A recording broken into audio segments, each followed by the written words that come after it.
1er juin 1923, naissance d'Eugène Vollot, seulement 5 ans après la fin de la Grande Guerre. Après une période d'école mouvementée, il suivra un apprentissage pour devenir électricien, mais il s'y ennuie vite. Lors de son 17e anniversaire, Paris est déjà occupé par les Allemands et les distractions ne sont pas à son goût, pas plus qu'à l'avant-guerre. Un mois après son 18e anniversaire et 2 semaines après le début de l'invasion de l'URSS par les troupes de l'Axe, c'est le grand jour. Eugène devient légionnaire dans la LVF.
Il fait partie du premier contingent français entrant dans le Reich allemand et stationne près du village de Demba pour une formation intensive de l'unité.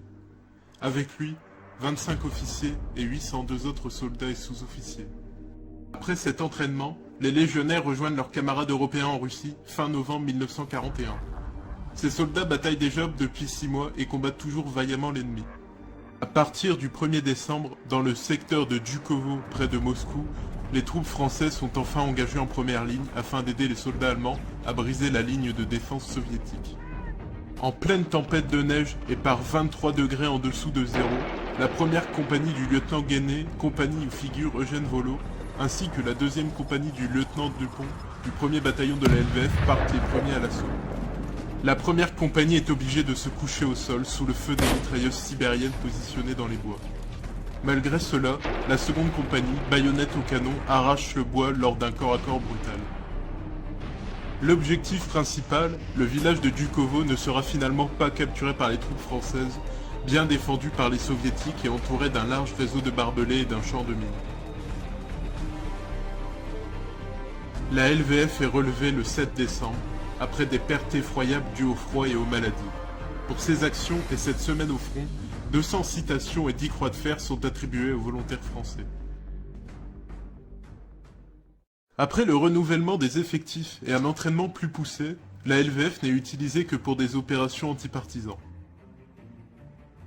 En Biélorussie, pour la première compagnie du 1er bataillon, et ce à partir de juillet 1942, participant notamment à l'opération Greffe en août 1942, qui voit la destruction de plusieurs caches de partisans et permet l'élimination de plus de 800 d'entre eux.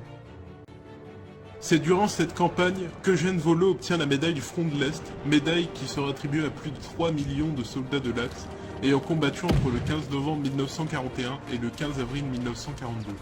Puis la croix de fer de seconde classe en 1943 et quelques temps après, à cause d'une blessure grave lors d'une escarmouche, l'insigne des blessés.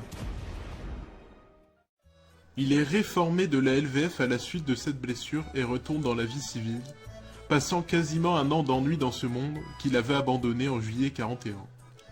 À la fin de sa période de convalescence, il rejoint une unité de la Kriegsmarine, la Schiffsstammabteilung Artzen, l'unité de base qui servait à l'entraînement basique des nouveaux matelots. Elle est alors stationnée dans le sud de la France et il y officie comme chef d'équipe. En juillet 1944, l'ordre est donné par Heinrich Himmler de démanteler toutes les unités françaises pour intégrer tous les soldats français en une seule unité. Cette unité qui prendra le nom de 33e brigade de grenadiers de la Waffen-SS Charlemagne, en septembre de la même année, puis 33e division de grenadiers de la Waffen-SS en février 1945. Eugène Vollot l'intègre donc et commence un nouvel entraînement au camp militaire de Wildflöcken, où il sera promu sergent, ou du moins un équivalent Zugführer, pourtant grade initialement utilisé dans la Volkssturm, dans la compagnie d'honneur. Après celui-ci, les Français sont envoyés en Poméranie. et seront débarqués dans la ville d'Hammerstein avec comme mission de défendre les villages d'Eselno, de Barenwald, de Barenhütte, de Barkenfelde, ainsi que de Heinrichwalde. La compagnie d'Eugène Vollot est déployée à Eselno le 24 février. Dès le lendemain, les soldats soviétiques du 3e corps blindé de la garde, puis de la 19e armée attaquent les positions tenues par les Français. C'est à ce moment-là qu'il fera un acte qui lui vaudra, le mois suivant, la croix de fer de première classe. En effet, il détruira à l'aide de 2 Panzerfaust, un T-34 puis un KV-1. Nous n'avons pas plus d'informations sur ces faits d'armes lors de la suite de la campagne de Poméranie, ni sur la bataille de Curlin. Nous savons juste qu'il fait partie des 330 volontaires pour former le Sturmbataillon Charlemagne, dernière force combattante arrivant à Berlin avant l'encerclement total de la capitale du Reich.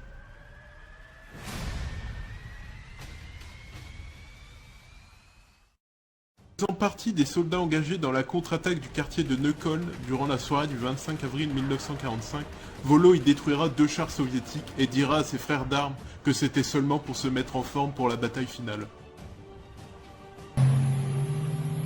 Le 28, le Sturmbataillon devra défendre le Führerbunker depuis la Wilhelmstrasse. C'est à ce moment-là qu'il détruira 6 autres chars soviétiques. Décoré le lendemain de cet acte de bravoure de la main du SS Brigadeführer Krukenberg, commandant de la division française, de la croix de chevalier de la croix de fer, c'est le premier Français à recevoir cette distinction. Dans les premières heures du 2 mai, Vollot se retrouva dans une escouade comprenant quelques dizaines de SS français, allemands et scandinaves, avec le soutien de 2 chars Tigre II, essayant de sortir de la ville par l'ouest. Après avoir traversé le parc de Tiergarten, le groupe rencontra une forte résistance le long de l'avenue Charlottenburg. Selon le témoignage du SS Brigadeführer Krukenberg, Eugène Vollot tombera à ce moment-là, victime d'un tireur d'élite. Il n'avait que 21 ans.